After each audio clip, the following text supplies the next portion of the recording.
শেষ হলো বিশ্ব ইজতেমার প্রথম পর্বের প্রথম ধাপ। 2 ফেব্রুয়ারি সকাল 9:11 আখেরি মোনাজাত শুরু হয়ে শেষ হয় 9:35। আখেরি মোনাজাত পরিচালনা করেন কাকরাইল মসজিদের ইমাম ও খতিব মাওলানা জুবায়ের। বিশেষ মোনাজাতে আনুমানিক 20 লাখ মুসল্লি অংশ নিয়েছেন বলে ধারণা করছেন আয়োজকরা। বিশ্ব মুসলিমের ঐক্য, উমরাহর হেদায়াত, হেফাজত, রহমত, মাগফিরাত, নাজাত, ঐক্য, শান্তি এবং দেশ ও মানবতার কল্যাণে মহান আল্লাহর অনুগ্রহ কামনা করা হয় এই পর্বে। 3 দিনের বিশ্ব ইজতেমায় অংশ নেওয়া মুসল্লি ছাড়াও আখেরি মোনাজাতে শরীক হতে দেশের বিভিন্ন স্থান থেকে বহু মানুষ ইজতেমা ময়দানে এসেছেন।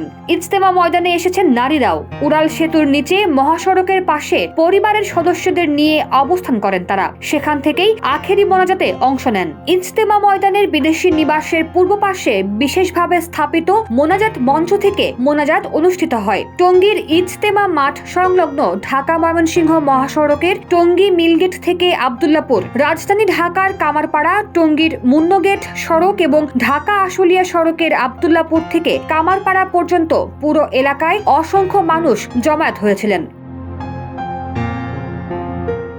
আখেরি মোনাজাতে অংশ নিতে আসা মুসল্লিরা জানান, পরিবহন বন্ধ থাকায় 1 ফেব্রুয়ারি রাতেই ইজতেমা ময়দানে এসেছেন তারা। রাতে কামারপাড়া সড়কের ফুটপাথে অবস্থান নিয়েছেন। সেখানেই ফজরের নামাজ আদায় করে হেদায়েতি বয়ান শুনেছেন। এবছর মোট 3 পর্বে অনুষ্ঠিত হচ্ছে বিশ্ব ইজতেমা। শুরায়ে নেজাম বা জুবায়ের পন্থীদের দ্বিতীয় পর্ব অনুষ্ঠিত হবে 3 থেকে 5 ফেব্রুয়ারি। এরপর 8 দিন বিরতি দিয়ে আগামী 14 থেকে 16 ফেব্রুয়ারি অনুষ্ঠিত হবে সাদ পন্থীদের ইজতেমা।